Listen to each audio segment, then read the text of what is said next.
Arguably the most popular Resident Evil character in the entire franchise, Leon S. Kennedy has had quite the journey in the Resident Evil timeline. From being one of the sole survivors from the Raccoon City outbreak as a rookie cop to now being a government agent for the DSO, it has been quite a long journey. But his last appearance was in 2014 in a CG Resident Evil movie known as Resident Evil Vendetta, released in 2017 but took place in 2014. It really does pain me to say this though, but I really do believe that Leon's next game should be his last, and this is my favorite Resident Evil character, before you guys end up typing anything in the comment section, and he is just my favorite gaming character in general. But looking at his altering or transformation, I would say from Resident Evil 2 or RE4 to Resident Evil Vendetta, it's just drastically different from on how I've seen him like in the beginning. But today I am going to explain why Leon's next Resident Evil game that's not a remake, that we are excluding Resident Evil 4 Remake here, should be his last game.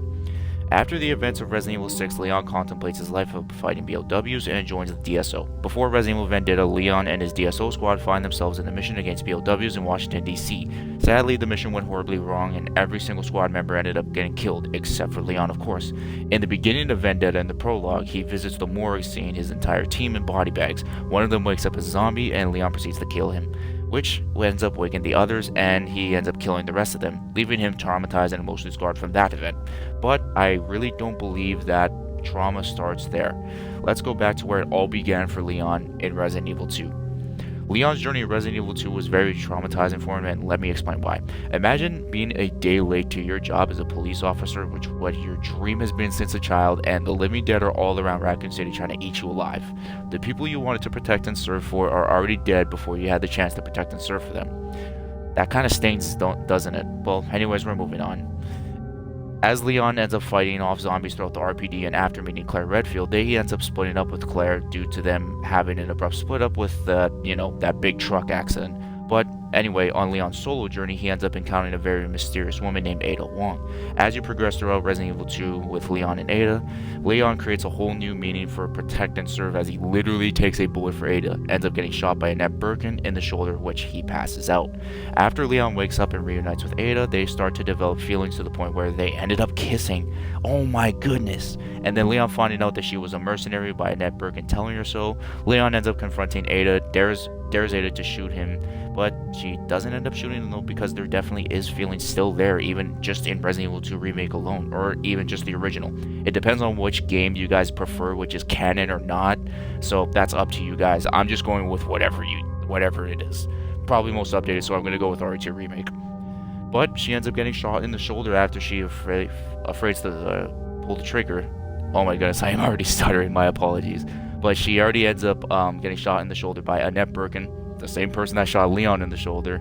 She ends up following gracefully to her quote-unquote death from Leon's eyes, and Leon ends up losing grip and escapes Raccoon City with Claire Redfield and Sherry Birkin. And sadly, those events in Resident Evil 2 traumatized Leon for the rest of his life, and he would have no idea what would be in store for him for the next 15 years. I couldn't be able to come up with anything in the Dark Side Chronicles that was very traumatizing to him, but nonetheless, we're going to end up skipping that and entering Resident Evil 4. If there were a couple things that I had to point out and that was very traumatizing to Leon in Resident Evil 4, number one would definitely be him being infected by the Las Plagas parasite. Basically, a ticking time bomb for him to end up being infected. Hell, he even had a stage of what it would be like of him being infected when he almost nearly choked Ada Wong to death. And I'm not even gonna lie with you guys, that scene was actually pretty fucking funny. I'm just gonna be straight up honest with you guys. But in terms of sadness though, I would easily have to go with Luis Serra's death, because Leon and Luis started to develop some sort of a good friendship though. Even though they didn't really have like their good moments together or enough screen time together, there was a friendship developing, and Sadler ended up killing Luis, and it really sucked for Luis. And of course, Ada ends up revealing herself to Leon, and Leon basically patches things up after the 6-year hiatus that Ada was in Leon's life. And I know Leon wanted to ask her a lot of shit, but at least she's alive, right, Leon? Yeah, anyways, we're moving on from Resident Evil 4.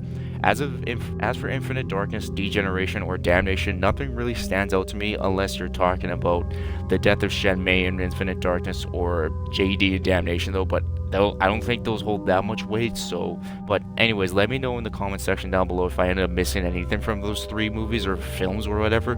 But now let's get into Resident Evil 6.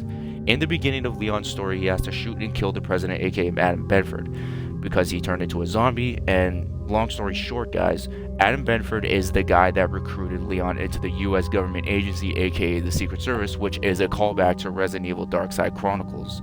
Killing a friend you've known for 15 years really extremely hurts, and I don't know that experience at all. It would fucking hurt, and especially if he turned into a zombie, I wouldn't be able to experience that at all.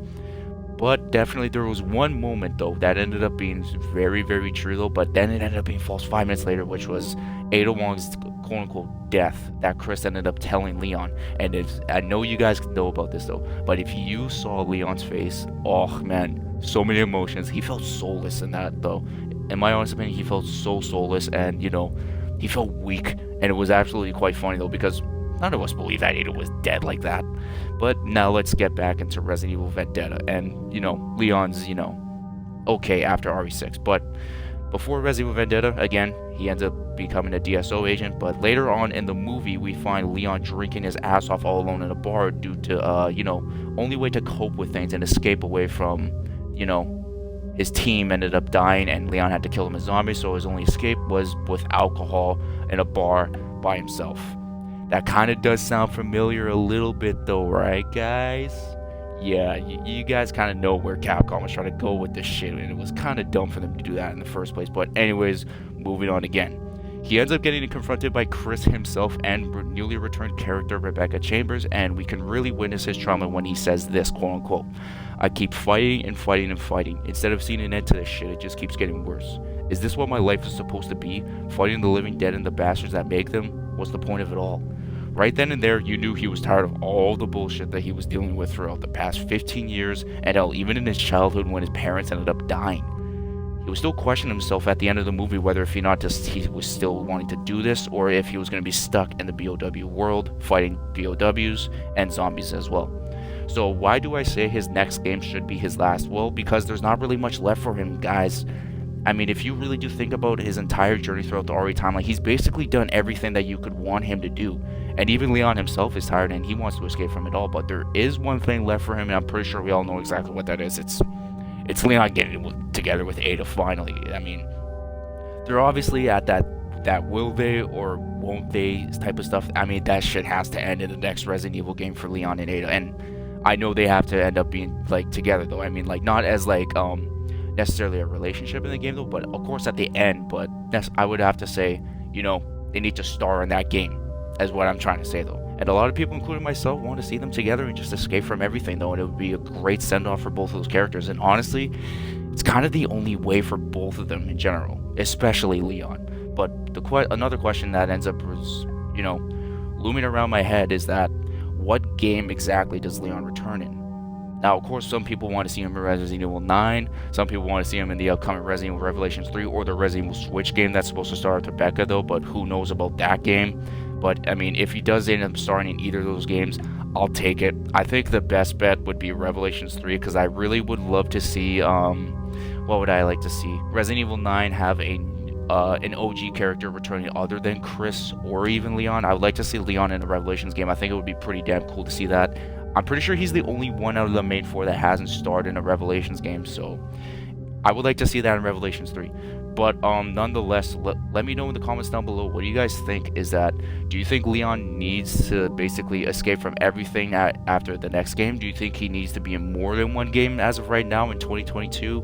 Or do you believe that he is just completely done for, or he should just be done within time? Because I'll say this right now, his story's not complete, and Capcom's gonna have to complete every single RE character's story. And, you know, I think Leon's time is coming a lot sooner rather than later. But nonetheless, guys, thank you guys for watching this video. I hope you guys enjoyed it. If you did, leave a like on the video and be sure to subscribe to the channel.